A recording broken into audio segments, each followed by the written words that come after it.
Olá para você da nova Diário do Brasil TV, seja bem-vindo mais uma vez, está conosco aqui, muito obrigado pela sua companhia. Mais uma edição do programa Viva o Voto, este programa que vai muito além das urnas. Aqui a gente discute problemas não só da nossa cidade, da nossa região, mas do estado e do país também. E procura, obviamente, contribuir de uma forma republicana, democrática e cidadã para encontrar soluções. E na edição de hoje nós temos a grata satisfação de estar recebendo aqui o vereador eleito pela primeira vez aqui como vereador de Bauru, André Maldonado, eleito pelo PP com 3.387 votos, o sexto mais votado para esta atual legislatura. André, muito obrigado por ter aceito ao nosso convite, tá? Seja bem-vindo à Diário do Brasil.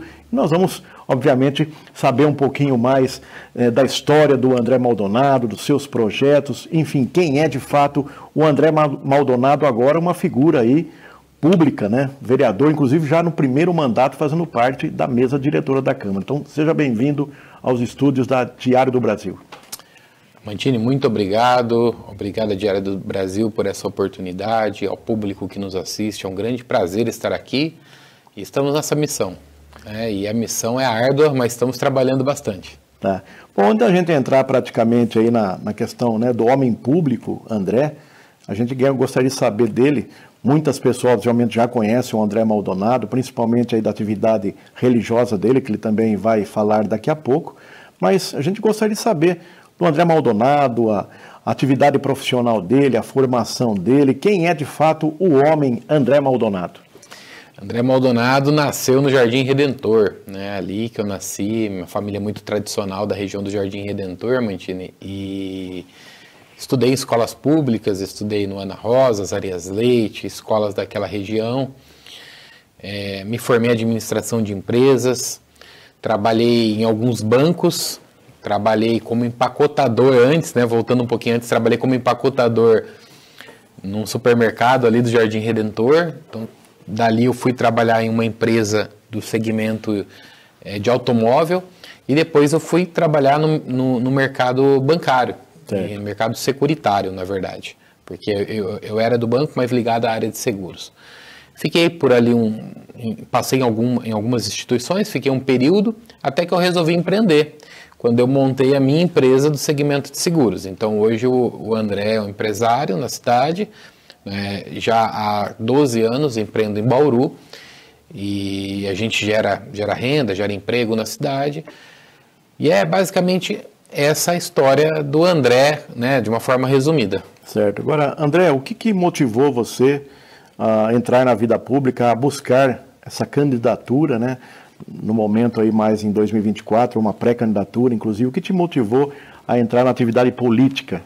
Eu sempre gostei de política, eu sempre acompanhei a política e nos últimos anos nós vimos uma grande polarização, né? E essa polarização, ela trouxe também o interesse de alguns que não estavam tão ligados em política. Certo. Então eu já gostava, mas comecei a acompanhar mais a política.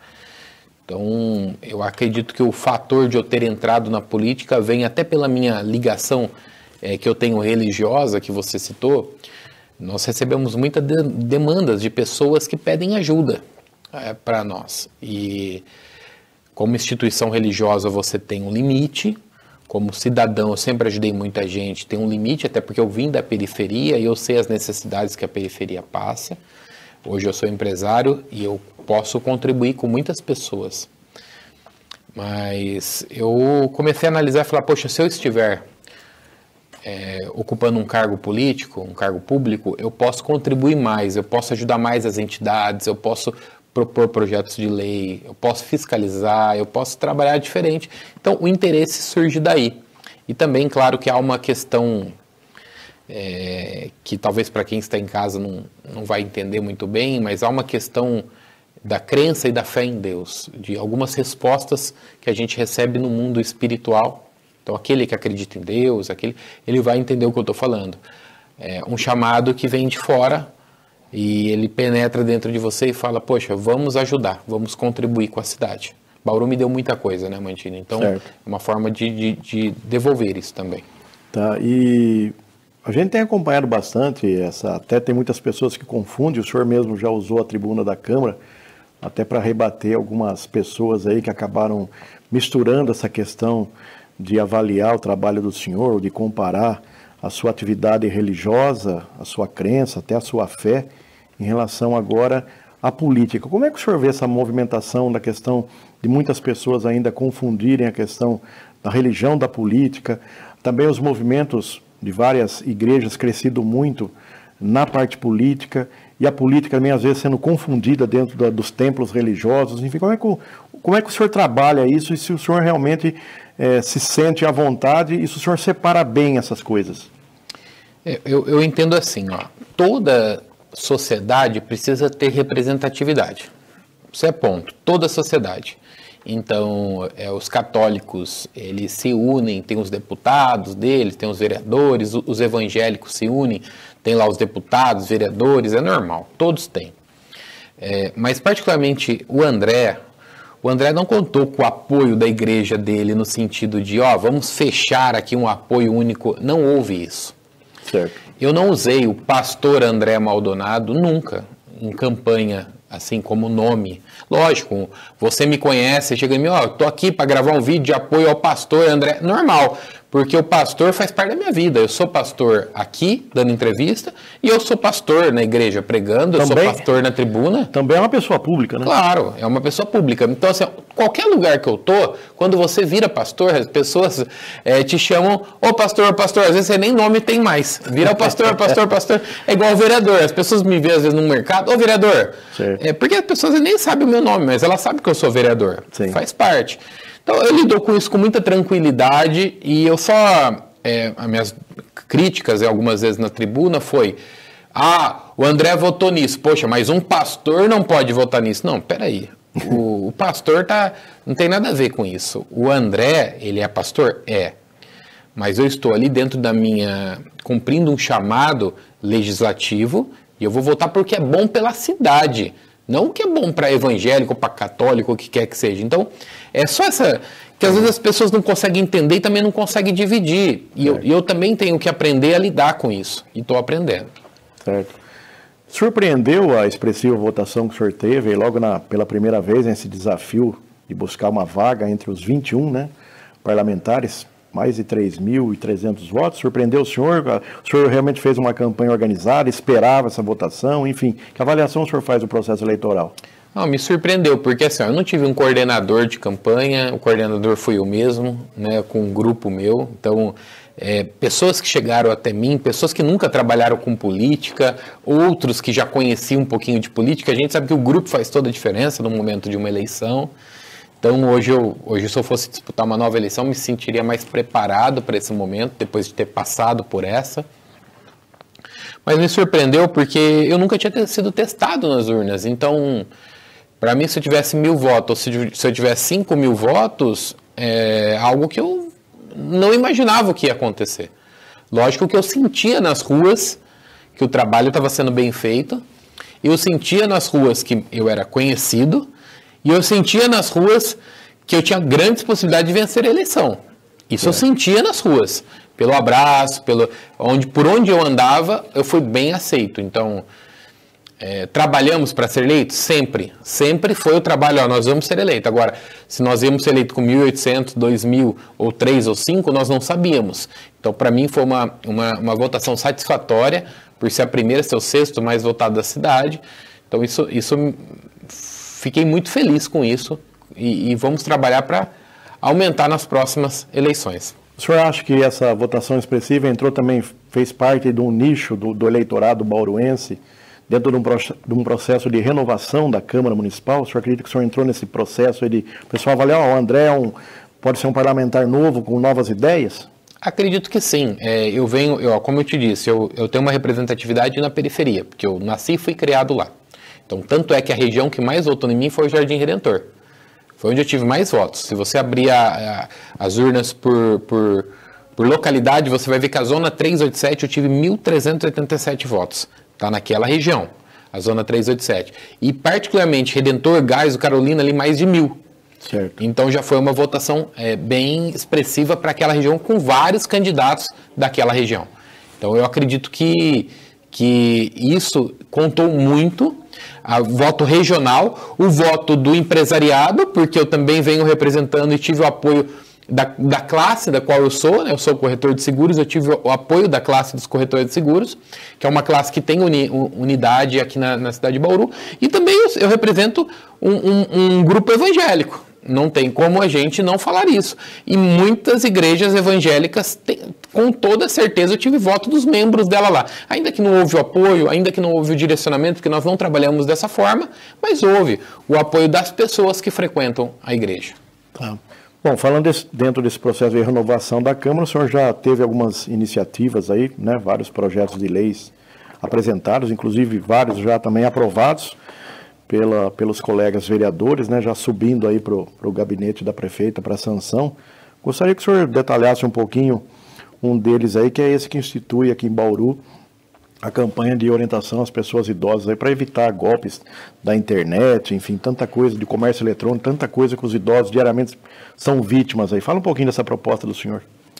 Esse é um projeto que ele vem por uma indicação de uma pessoa do grupo que passou por uma situação com o familiar dela, porque hoje os idosos, eles não acessam os meios digitais. Então, eu vou fazer uma campanha de publicidade no Instagram.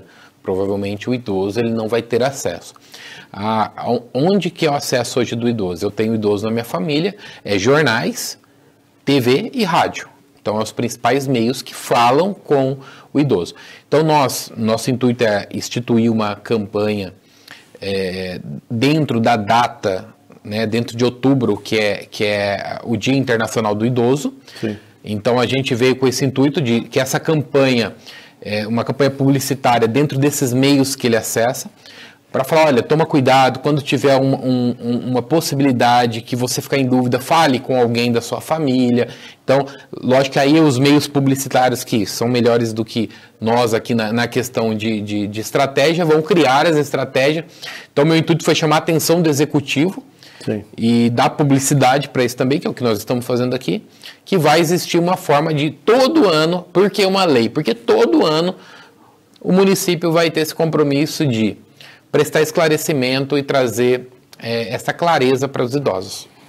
Uma outra proposta também de autoria do senhor, que foi aí já aprovado pela Câmara, também está indo ao Executivo para sanção, né? O senhor demonstrando a preocupação também com o engasgamento de recém-nascidos, e também fazer um trabalho de conscientização e principalmente de orientação, né, para capacitar os pais ou responsáveis dos recém-nascidos em relação ao engasgamento. Eu lembro que na justificativa, nos argumentos do senhor da Câmara, o senhor chegou a frisar, inclusive, que teve um problema parecido na própria família, né? Sim, a minha filha, né? Eu tenho uma filha de 10 anos e tenho um filho de 4 anos. Em nenhum dos dois, os dois filhos meus nasceram no hospital local aqui da cidade. Em nenhum dos dois eu tive uma orientação de como lidar com isso. Mas na primeira, eu era pai de primeira viagem, eu e minha esposa. Então aí, assim, enquanto tá no hospital, tá cuidadinho, tá uma beleza. Mas o dia que vai para sua casa, é aquele bebezinho que você fala, o que eu vou fazer agora? E minha filha teve um engasgamento com leite materno. E o que a gente vai fazer, sendo que a gente não teve uma orientação? Certo. Passamos assim, algo muito difícil de se passar e que meu desejo é que ninguém passe por isso. Então, quando eu tive a oportunidade de ser eleito, foi o primeiro projeto que veio na minha mente. Falei, eu vou propor algo para que tenha uma orientação, para que o pai e a mãe receba o treinamento necessário, para que quando acontecer isso ele saiba como lidar. Seja por uma cartilha, seja por um vídeo passado para ele, seja por um treinamento ali do hospital. O hospital vai identificar os meios, a lei permite isso. Na cidade de Lençóis Paulista, quando eu fui pesquisar, Lençóis coloca os pais em uma sala e passa um vídeo. Sim. De orientação. É uma forma de você passar essa orientação. Então, todos os dias, Lençóis tem esse vídeo que passa orientação com custo baixo. Então, nossa ideia é essa, para que não aconteça como aconteceu há alguns meses atrás, uma criança veio a óbito, ela já chegou no UPA do Meridota sem vida. Então, assim, lamentável, porque não houve esse preparo. Talvez poderia ter sido evitado. Tá. Bom, essas duas propostas já foram aprovadas na Câmara e já estão aí subindo para avaliação final do executivo da prefeita Sueli Rosim. Fala de algumas outras propostas aí que já estão em andamento, que o senhor pretende apresentar aí nas próximas sessões. Nós temos uma que está em andamento, que já aprovou em primeira discussão, que é uma lei também que vem trazer um benefício para o povo idoso também. E qual que é o objetivo dessa lei? Existe já a lei que pessoas com algum tipo de particularidade especial, com alguma deficiência, a pessoa pode acessar a consulta via telefone. Ela não precisa ir até uma UBS, ela não precisa ir lá na porta, tá? A família pode optar por esse recurso, mas para o idoso não existia. O idoso tinha que ir lá, passar frio. Então nós fizemos uma proposta de um adendo a essa lei, uma modificação nela, onde nós sugerimos que os idosos também fossem contemplados por essa lei. O senhor está ampliando, né? Estou ampliando, exatamente. E em primeira discussão já foi aprovado. Eu acredito que em segunda discussão, até porque foi por unanimidade, também deve ser aprovado. Já conversei com o secretário de Saúde a possibilidade de aplicar essa lei, se haveria algum problema para eles. Falou que não, que é algo simples, você só amplia um atendimento que já é oferecido. Então, nós acreditamos que é algo que vai facilitar a vida do idoso. Tem uma lei também no forno, nós estamos trabalhando ela, que é a Semana de Conscientização do Trânsito Seguro. Então, ela vem muito na linha do qual eu sou profissional, né, que eu sou um profissional da área de seguros. Então, ela vem na linha de conscientizar sobre a importância de um seguro, a importância do profissional, do corretor de seguros, a importância de uma segurança no trânsito. Então, a gente deve aplicar para que essa semana aconteça em maio, onde já existe uma conscientização dentro do mês. Maio amarelo, né, se eu não me engano, já existe. Então, nós devemos trazer essa lei, mas antes disso, nós vamos convocar uma audiência pública, chamar os setores, debater a ideia, ver se faz sentido. Fazendo sentido, nós vamos propor esta lei. Temos algumas outras ainda que estão em estudo, pesquisando em breve nós vamos propor. Quero ter um mandato bem propositivo de leis, mas leis que façam sentido, realmente. Agora, o vereador André Maldonado, jovem ainda, a gente vê uma preocupação do senhor muito com os idosos. É uma tendência, realmente, o senhor já está olhando para o futuro em relação, sabendo que cada vez mais a expectativa de vida cresce, então tem uma atenção especial com o pessoal da terceira idade, da melhor idade, com mais de 60 anos? Eu sempre gostei, porque assim, até na questão social, como um cidadão mesmo, eu gosto de frequentar asilo, eu gosto de prestar um trabalho social nessa área, eu gosto particularmente. Então, eu gosto de ouvir os idosos, eu gosto de ficar conversando com ele porque tem muita experiência boa ali, muitas histórias boas, e eu me preocupo com o futuro da nossa geração. É o presente e o futuro, o presente que está sofrendo e o futuro. Os idosos estão no fim da vida, eles precisam ser honrados, precisam ser cuidados. Hoje, o Brasil num todo, ele tem uma política de que assim, quando a pessoa fica idosa, é a hora que ela não pode mais ter plano de saúde, porque o plano se torna caro, ela não consegue pagar, é onde ela recebe menos. Então, há uma política no Brasil de desprestígio ao idoso. Então, o que a gente puder fazer como parlamentar para que essa classe seja valorizada, que é uma classe que deu a sua vida pelo país. Na verdade, o processo deveria ser o contrário, né? Deveria ser o contrário. Que a hora que você não recebe mais, você paga mais. E a hora que você... Deveria ser o contrário. De alguém, né, das mulheres, dos homens, que já prestaram serviço de uma vida toda, contribuindo uma vida toda com o país, né? Exatamente, é isso mesmo. André, gostaria que você falasse também, a gente sente... Acredito que você não tem sentido até o momento grandes dificuldades, até porque vários projetos e várias transformadas em leis, mas tem alguns colegas que estão reclamando um pouco da assessoria da Procuradoria Legislativa da Casa. O senhor, como membro da mesa diretora, não sei se já recebeu alguma reclamação, mas o senhor acha que está faltando assim, um pouquinho mais de diálogo, de construção de ponte, realmente de um trabalho de orientação maior desta função que é técnica, mas também não deixa de ser política? Eu acho que muito se dá pela mudança que houve, né? Antigamente era um cargo que era ocupado por uma indicação. E essa indicação, o penúltimo que ocupou esse cargo, foi um ex-vereador que era o Lima, um ex-vereador que é advogado e que tinha um viés político, mas também era um advogado que olhava... Então era um outro olhar. Hoje nós temos uma procuradora jovem que passou num concurso público, por uma orientação do MP, não pode mais ter essa vaga indicada. Sim. Então, ela passou num concurso público e que ela chega em uma Câmara, porque ela nunca teve esse viés político. Então, ela também está se adaptando a esse momento. Acho e concordo que está tendo dificuldades. É geral, a gente ouve isso dos vereadores.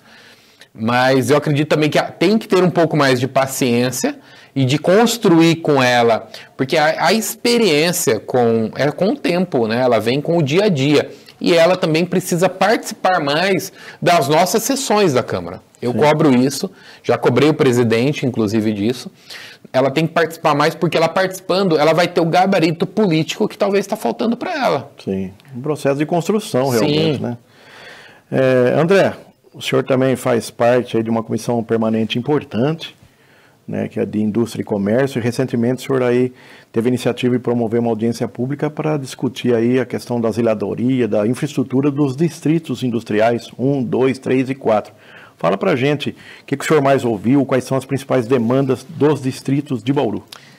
A primeira audiência pública, Mandini, que nós realizamos foi do comércio, que eu fui falar da região central, certo, que nós fomos cobrar a questão do calçadão da Batista, questão da segurança, alguns empresários, foi uma audiência bem cheia, e nós tratamos com a Polícia Militar, segurança, tratamos com a SEDECOM, onde a SEDECOM falou que ia implantar ações de voltar a ter os brinquedos no calçadão para atrair o público de final de semana, ia voltar a ter algumas ações de limpeza na praça, onde a secretária de obras disse que não teria nenhum tipo de problema com as obras para o Natal, porque é uma grande preocupação dos comerciantes, é isso. Vamos estar em obras em dezembro, quando o comércio ficar aberto até as 10, vai estar em obras? Ela garantiu que não, que se não acabar, vai finalizar e vai voltar em janeiro. Então essa foi a nossa cobrança e nós vamos cobrar e acompanhar isso. Certo. E a do Distrito Industrial que nós fizemos foi muito importante, porque nós falamos também com a Polícia Militar, com a SEDECOM, com a Obras. O que nós identificamos? Os outros governos não tinham projetos de infraestrutura nos distritos. O governo atual fez os projetos estão prontos. Agora nós estamos atrás das verbas. Sim. E as verbas passam por a gente buscar através de deputados, através de ministérios, senador, que nós temos o senador Marcos Pontes aqui em Bauru, que precisa ajudar a nossa cidade, então passa por isso.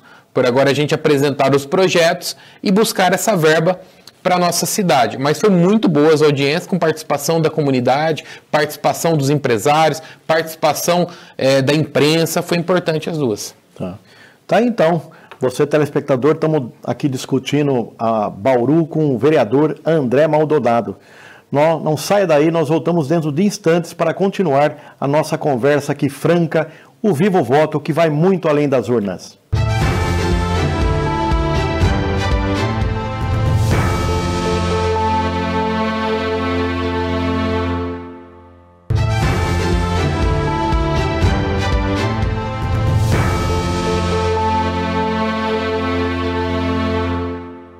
Olá, voltamos aí com o Viva o Voto, hoje recebendo o vereador André Maldonado. E agora nós vamos começar aí esse segundo bloco, falando um assunto espinhoso que Bauru já vem enfrentando há um certo tempo aí, que é com relação às contas da FUNPREV. O fundo aí dos servidores municipais, que desconta aí todo mês. E o André, juntamente com uma comitiva de vereadores, esteve recentemente reunida com o promotor Marcelo Helene, né, que colocou praticamente aí uma faca no peito, tanto do Executivo quanto da própria FUNPREV, para que solucione esse problema. Afinal de contas, são mais de 400 milhões, esse buraco negro aí nas contas da FUNPREV. Por tudo que vocês discutiram com o promotor, né, dando um prazo de 60 dias praticamente aí para que a Prefeitura e a FUNPREV apresentem aí um projeto viável, né, para resolver a situação, ou realmente caminha realmente para uma insolvência aí da questão da FUNPREV? Como é que você, com o promotor e os outros colegas vereadores, estão analisando essa situação do momento aí dos servidores municipais? Nós tivemos ali uma notícia ruim e uma boa, né? A boa é que a FUNPREV, na questão atuarial dela, ela vai muito bem. Sim. A FUNPREV, a ruim é que a FUNPREV tem um déficit gigante. E esse déficit, ele existe por quê? A FUNPREV, quando ela foi criada, ela deveria, como qualquer outro fundo, ele fica 10 anos arrecadando para depois ser criada. A FUNPREV não, ela já entrou errado, então ela já nasce errado. Ela é criada e já entra com pessoas nela. Já entra com despesa. Ela já entra com despesa, sem ter recurso. Então ela entrou com despesa sem ter entrada. Sim. Então, como qualquer empresa, isso aconteceria e aconteceu com a FUNPREV também esse déficit. O município tem as obrigações dele que ele tem que honrar com a FUNPREV. E a reunião ela foi no sentido do Ministério Público falando, olha, eu não quero pôr a mão nisso. Certo. Então, assim, eu estou amigavelmente colocando essa reunião para que vocês se entendam, FUNPREV e município, porque hoje, se o município tiver que pagar 400 milhões para a FUNPREV, inviabiliza o município. Sim, claro. Só que se não pagar nada para a FUNPREV, inviabiliza a FUNPREV. Então a gente está diante de uma situação bem séria. E a União deve 300 milhões para a FUNPREV. Poxa. 300 milhões a União deve. Então assim, você tem uma dívida alta da União, que eles estão pagando a conta-gotas 10 milhões, aí 10 milhões, é como se fosse os juros disso que eles estão só colocando. Mas temos que ter um esforço para buscar da União o que der e também buscar um parcelamento do município que o município não inviabilize, mas consiga achar uma equação e falar de um assunto muito ruim, que talvez a gente tenha que ser feito, quando eu falo talvez, porque tem que ter um estudo abrangente nisso, uma reforma da Previdência. Sim. É um assunto ruim, é um assunto difícil de ser tratado, mas talvez a gente tenha que olhar isso com mais calma e fazer alguma coisa, porque algo tem que ser feito. Se não for feito, em 48 meses, a FUNPREV acaba com o recurso dela. Então ela só tem mais 48 meses de vida. A situação realmente tende a se agravar, piorar bastante aí entre 2026 para 2027, né? Exatamente, porque aí são 140 milhões, se eu não estou enganado, que o município vai ter que colocar. Então aí você imagina, o município nessa situação financeira que está. Que a gente sabe que a situação financeira do município é assim, é bem... O pessoal fala, Bauru tem 2 bi de orçamento, mas a despesa é muito alta de uma cidade dessa. Então quando você pega... Aí você tira 140 milhões, quer dizer que vai faltar para outras áreas que são essenciais. Sim.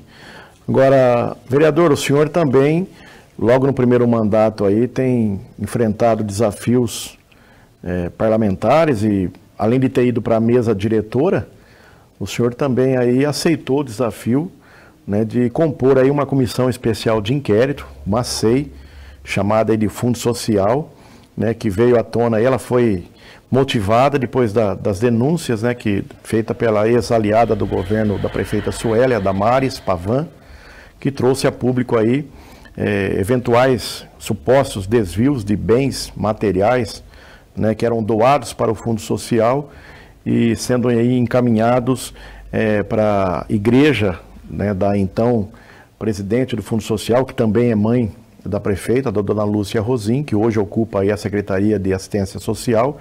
E o senhor acabou, a comissão foi aprovada, né, por 15 votos, e o senhor foi escolhido aí entre os 5 membros para ser o relator, praticamente o cargo mais importante dessa comissão especial de inquérito. E desde quando o senhor assumiu esta função, os trabalhos estão ainda sendo iniciados, o senhor disse claramente que vai agir com total transparência, seriedade e preparar um relatório de acordo com os fatos, com as provas, né, que também a própria Damares já fez o boletim de ocorrência na polícia, já foi ouvida pela polícia, assim, também tivemos a informação que também o pai da prefeita e a mãe também já prestaram esclarecimentos, depoimentos à Polícia Civil. Enfim, como é que o senhor avalia toda a própria denúncia e também aí o andar da carruagem para frente, aí tendo o senhor como relator desta SEI?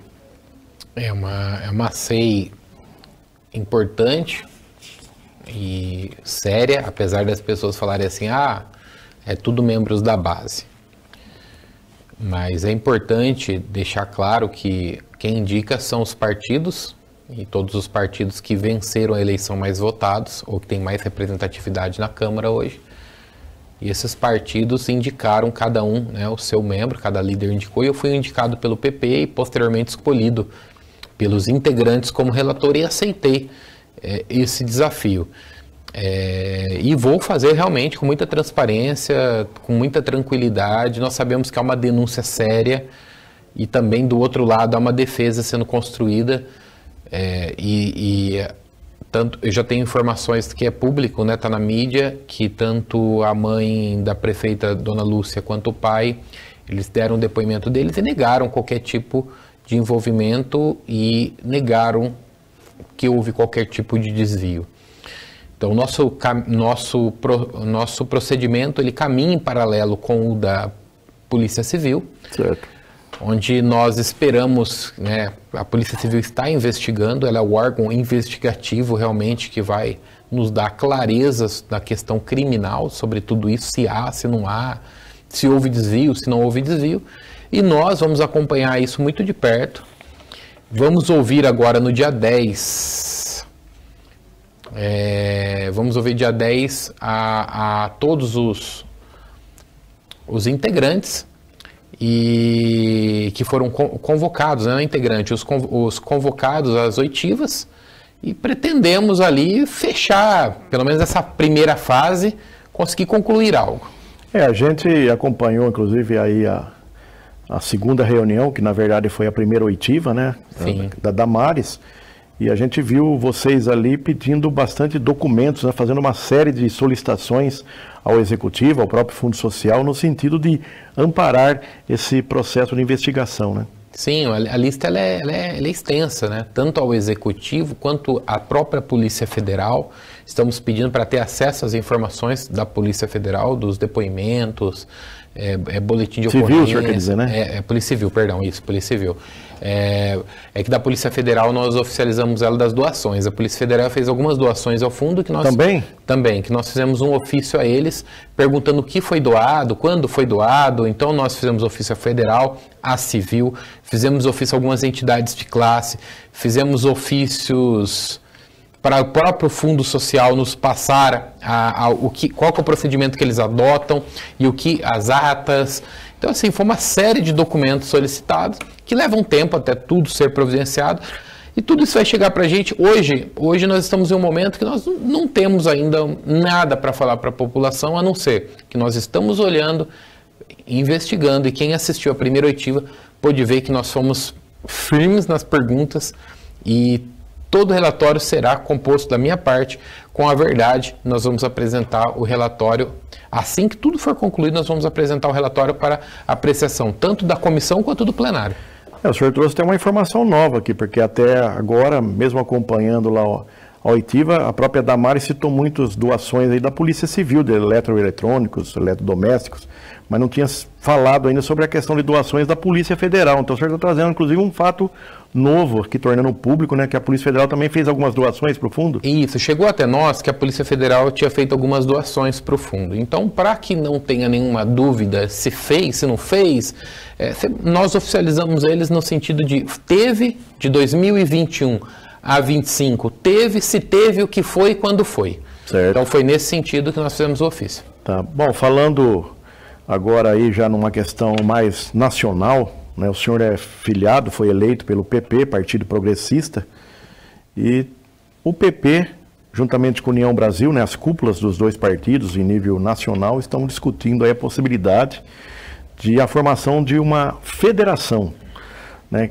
O senhor vai, obviamente, aqui em Bauru foi eleito pelo PP, da qual tem o pai da prefeita, o senhor Dosimar Rosim, como presidente, e por outro lado, União Brasil, que é um adversário político na cidade, tendo como presidente a ex-candidata a prefeita e ex-vereadora Chiara Ranieri. Em primeiro lugar, qual a avaliação pessoal do senhor em relação a essa eventual discussão da formação de uma federação, e o que o senhor acha que pode acontecer no cenário local?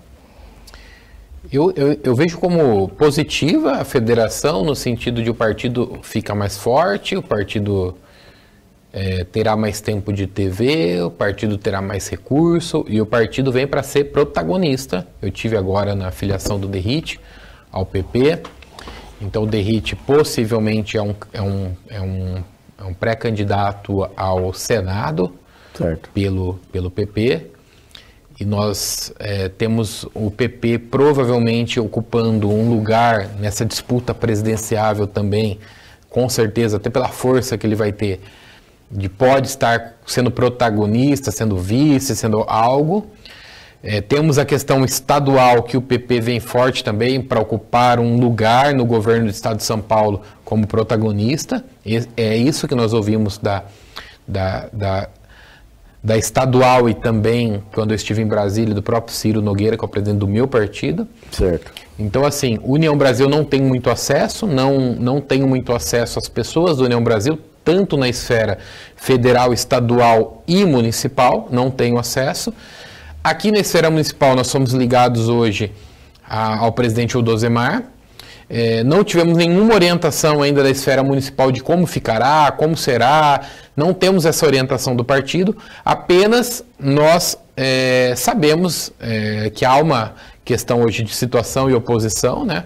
Eu sou um parlamentar do PP e o Segalo é um parlamentar da União Brasil.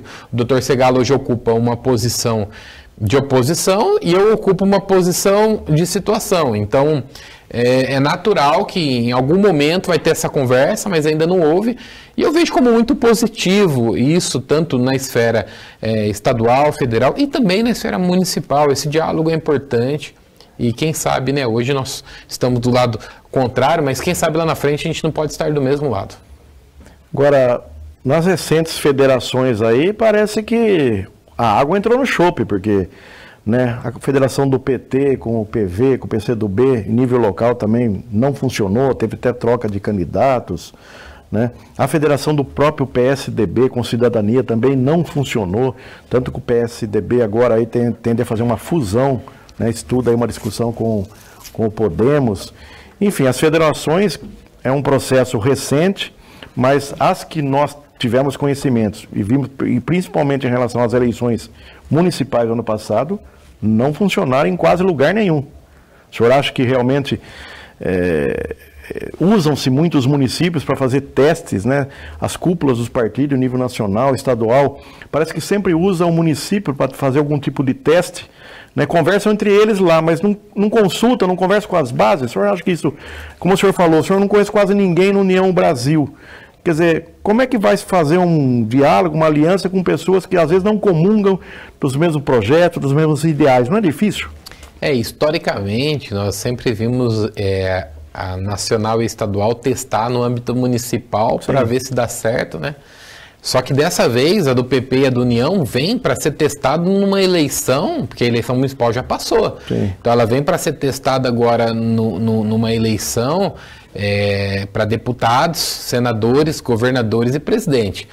Então, assim, para deputados, o que eu sei de informação é que eles estão muito organizados e certos de que cada partido indica metade das chapas. Certo. Então, parece que está organizado e parece que há uma liberdade dos presidentes estaduais de cada partido. Tá. E aí, posteriormente, deve vir descendo até chegar no municipal. Sabemos que essa eleição, o município não vai opinar muito, quem vai opinar é estadual e a federal. E eu vejo a do PP, do União Brasil, pelo menos a princípio, mais organizada. Parece que vai caminhar bem. Agora, realmente, o histórico não é bom. O que nós vimos aí para trás foi uma confusão total. Eu espero não passar por essa confusão. Certo. Bom, nós estamos falando aqui já de processo eleitoral, já entrando aí em 2026, mas vamos recordar um pouquinho. Como é que o senhor vê quanto tem custado para Bauru e para a nossa região essa falta de representatividade, tanto na Assembleia Legislativa quanto no Congresso Nacional nos últimos anos? Quer dizer, todos os lugares que a gente vai, todo segmento, recursos, a gente vê que vão mais para outras regiões que têm representantes. Como é que o senhor vê Bauru, cidade principal da região central do estado, quase 400 mil habitantes, não ter hoje nenhum deputado federal e nenhum deputado estadual? Ser partir do princípio que Bauru... vamos voltar só um pouquinho. Ser partir do princípio que a verba de um deputado federal é na casa de 30 milhões, podendo chegar a 60, dependendo das extras que acontecem. E de um estadual é 10, 12 mais ou menos? Por aí. Por aí. Podendo chegar a 15 aí. Estamos falando de 40... Vamos falar aí de 50 milhões, um número médio com as extras, com tudo. Bauru perde esse número de emenda parlamentar. Sim. Não que vai vir tudo para cá, mas Bauru perde muito. Hoje nós falávamos de uma verba de 15 milhões resolver o problema de um distrito. Sim. Nós conversávamos com alguns amigos e isso que 15 milhões resolvia um problema. Então assim, se 15 milhões resolve o problema de um distrito, nós partimos desse princípio que um deputado com uma verba ele resolve o problema. Sim. E fora diversos problemas que Bauru passa de infraestrutura. Fora que, por exemplo, hoje se você tiver que tratar um assunto Cartesp, você precisa de um representante. Se você tiver que falar com um secretário de saúde sobre os problemas que nós estamos passando com a saúde pública, de vagas, nesse momento tem 70 pessoas aguardando um leito. Não. Então, assim, se isso é a média, tá? Isso é a média de qualquer semana aqui em Bauru, essa é a média. Então, hoje tem 70 pessoas aguardando um leito. Se nós partimos desse princípio, cadê um deputado para nos representar com o secretário? Então nós sabemos que perde muito, perde representatividade, perde verba, perde uma lei estadual que tenha reflexo no município, como a lei do Cerrado, sim, que às vezes você precisa de alguém para ajudar, um MIT, que nós estamos trabalhando aqui em Bauru para Bauru ser MIT, está tudo pronto, o que falta? Desde o deputado Pedro Tobias, que foi o primeiro a levar isso lá para cima, falta uma pessoa pegar na mão e colocar na ordem do dia da LESP e votar. Teve que inclusive ampliar o número, né, de MITs, porque eram 140 vagas, agora são 165. Sim. Aumentar também 10 instâncias, né, para realmente pleitear. E Bauru estava ali, como você falou, bem lembrado, né, no final do governo Gazeta ainda, foi encaminhado esse processo, andou e ficou lá. Bauru também entrou tardiamente. Vamos ser justos, entrou tardiamente, porque eu mesmo fui prefeito de Itapuí e fomos MIT antes, porque logo que saiu a lei em 2015, nós começamos a trabalhar nisso aí. Né? Teve municípios que demoraram um pouco para seguir, fazer o Plano Municipal de Turismo, cumprir a lei estadual 1261, né, de 2015, demoraram não se atentaram muito à importância que era naquele momento, talvez achassem também que ia ser só um critério político e não técnico, e hoje tem um ranqueamento, tem que, né, a cada 3 anos são avaliados os MITs, nós já temos aqui na nossa região, André, cidades que eram instância que foram rebaixadas para MIT, então é como se fosse uma competição da primeira e segunda divisão do Campeonato Brasileiro, né? Sim. Levando para a linguagem futebolística, mas realmente essa falta de representatividade é muito grande, falta porta-voz. Agora, por outro lado, André, nós não temos um deputado estadual, nós não temos um deputado federal, mas nós temos um senador, filho de Bauru. E aí? Então, eu estou como vereador há 6 meses. Certo. A informação que eu tenho é que, mesmo na outra gestão, nenhum vereador teve acesso. Difícil assim? Eu estive em Brasília 3 vezes. As 3 vezes que eu estive em Brasília, eu tentei contato com o senador. Certo. Inclusive com a assessoria dele, falei com eles, fui no gabinete as 3 vezes, nenhuma vez eu fui atendido pelo senador. Uma vez marcado, o horário agendado e não foi cumprido. Então, assim, eu particularmente, eu gosto muito e votei no senador. Sim. Eu fui um dos eleitores dele. E a Bauru deu 119 mil votos, ou 112, não me lembro. Mas foi algo próximo a isso. Eu, particularmente, eu acredito que a falta do deputado estadual e do deputado federal é uma situação muito complicada, mas nunca na história de Bauru nós tivemos um senador. E que cidade tem um senador? Então, são pouquíssimas. Bauru tem. E se nós pegarmos o proporcional, o número de eleitores versus o número de votos que ele teve, talvez nós fomos uma das cidades que mais deu voto para o senador proporcionalmente. Ele teve muitos votos em São Paulo, capital, tal, é verdade. Ele era ministro, então era um cara de proporção nacional. Mas mesmo como ministro, o que o senador Marcos Pontes trouxe para Bauru? E aí não é uma crítica, é uma pergunta. Eu não conheço, eu não tenho informação. Então eu acredito que muitos desses problemas que nós estamos falando, ele poderia estar ajudando. Inclusive, ele pode ajudar a fazer deputados em Bauru. Certo. Fazer no sentido, pela liderança política que ele ocupa hoje, partidária e política, de contribuir. Um senador pode contribuir muito para essa discussão, apoiando, enviando recursos, desenvolvendo. Então, assim, é isso que nós esperamos dele. Nós esperamos do senador que ele olhe para a nossa cidade, e hoje o senador, infelizmente, ele só aparece aqui em Bauru na época do Arraial Aéreo. É feito um evento em Bauru, que é muito bom, por sinal. O evento é bom, o evento é importante para a cidade, gera turismo, desenvolvimento, renda. Nós somos carentes de eventos culturais, é bom. Mas e aí? E a verba para um hospital? E discutir vagas? Eu sei que o senador está lá numa discussão federal, tal, mas nós não temos representantes, então nós precisamos dele. A população quer ele, a população quer ter ele. Que eu saiba, ele não foi na Câmara Municipal desde quando. Então passa um dia na Câmara lá, ele não está vindo para o Arraial, vai lá, cumprimenta os vereadores, fala, meu gabinete está à disposição de vocês. Tentem falar com o senador. Tentem pedir alguma coisa para o senador, ver se vocês conseguem. E a gente tem conhecimento, inclusive, que a senadora Mara Gabrilli também teve votos na região, não obviamente a mesma quantidade que o Marcos Pontes, mas já está distribuindo recursos aqui para cidades da região. Mara Gabrilli nunca me viu, o senador já me viu. Ele já me viu, sabe, talvez não me conhece, mas sabe que eu sou um parlamentar de Bauru. Mara Gabrilli me atendeu no gabinete dela. E pegou o ofício na minha mão e falou, eu vou mandar, compromisso meu, que eu vou mandar 500 mil para a cidade de Bauru para desenvolvimento dessa praça, tal. E pegou, ainda não mandou, mas assumiu esse compromisso comigo lá, gravado, tá? Certo. Tem um vídeo feito dela assumindo esse compromisso. Mara Gabrilli já enviou recurso, puxar o histórico dela, você vai ver que ela já enviou recurso para a cidade. Então, assim, é uma senadora que não é daqui, não é filha de Bauru. E parece ser mais acessível do que o Marcos Pontes, infelizmente. Tá. O senhor também, não só o senhor, Cabo Elinho, posso citar aqui, porque já ouvimos e gravamos ele, inclusive.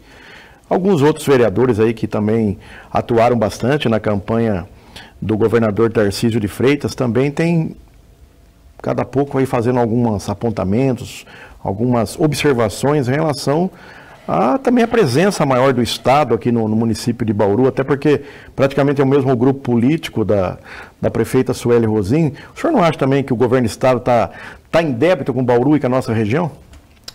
Então, o que me chamou a atenção foi uma fala do governador quando ele veio aqui, que ele falou que a parte dele estava sendo feita no quesito saúde. Ele falou, a minha parte está sendo feita. Preocupou? Preocupou, porque se a dele está sendo feita, quem não está fazendo? Então, entendeu? Eu como parlamentar, fiquei preocupado com isso. E eu entendo que não está sendo feita a parte do Estado. Se estivesse sendo feito, Bauru não estava nesse momento faltando 70 vagas. Então, precisamos ampliar o Hospital das Clínicas, precisamos ampliar. Foi aberto? Foi. A pandemia, teoricamente, trouxe algo bom também, que foi a abertura do Hospital das Clínicas. Mais leitos. A Fórceps, né? Foi a Fórceps e foi bom, porque abriu mais leitos e aí ficou os leitos. Mas, poxa, nós não precisamos ter pandemia de novo para abrir mais, vamos abrir antes. Então vamos trabalhar, o povo precisa. Nós temos 68 cidades que compõem 69, a DRS. 68. 68 cidades compõem a DRS, 68 cidades vêm para Bauru, usam Bauru. Então nós precisamos de uma estrutura do governo do estado maior aqui, sim. Qual a opinião do senhor sobre aí a proposta da prefeita em relação à construção e colocar em funcionamento do hospital municipal? Eu concordo com a criação do hospital municipal, eu só me preocupo com os custos para o município. Essa é a minha única preocupação. Eu não tenho dúvida de que vai ter o recurso para fazer e para equipar o hospital. Tá. Isso a gente dá um jeito de ter.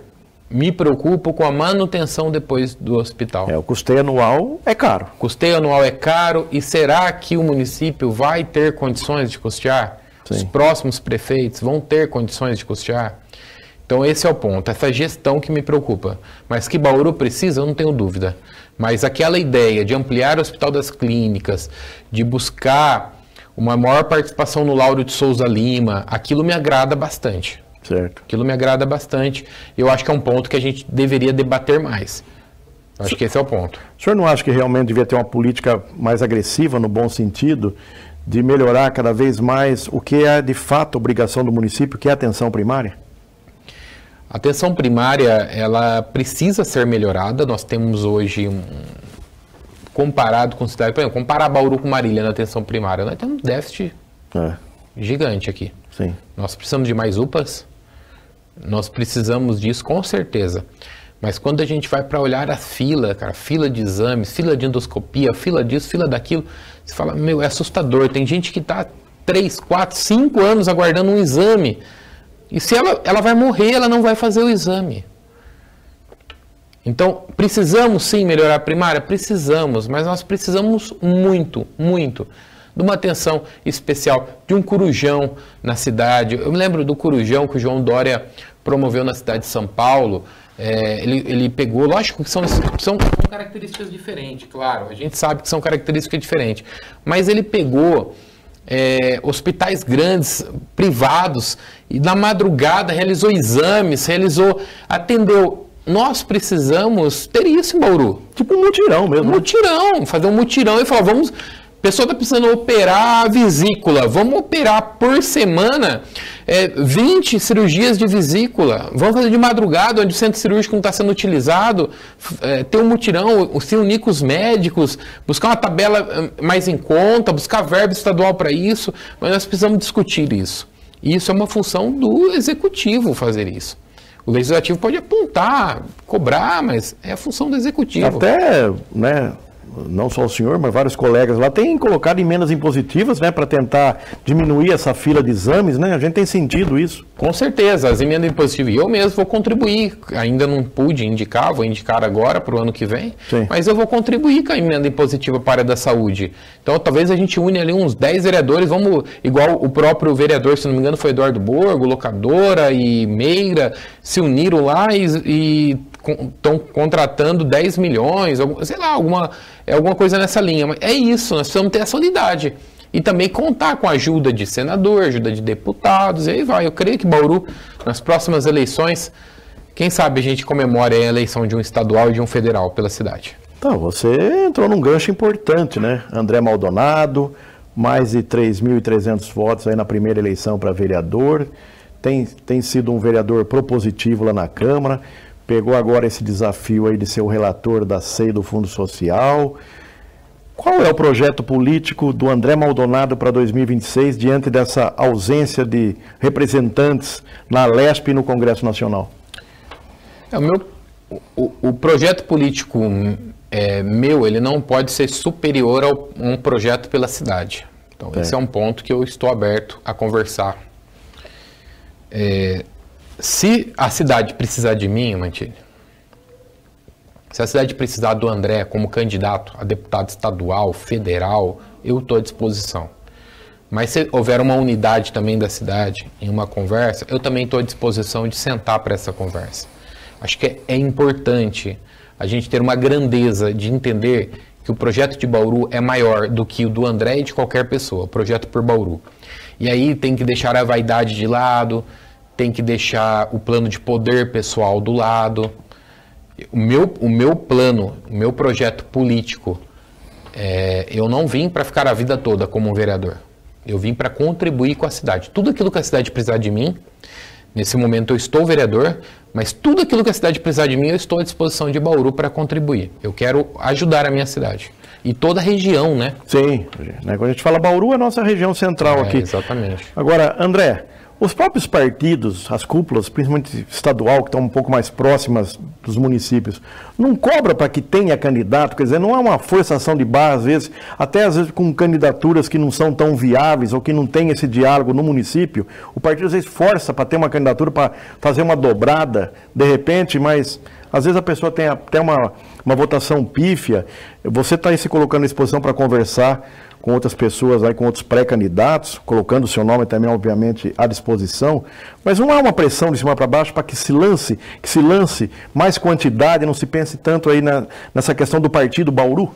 O partido lá na executiva, infelizmente, ele não vai pensar na cidade de Bauru. Ele vai pensar no coeficiente eleitoral que ele precisa fazer para fazer o maior número de deputados. Certo. Então, para o público que nos assiste, que não entende, o deputado, se ele sai candidato, ele tem 2, 3, 5, 10 mil votos, ele não é eleito.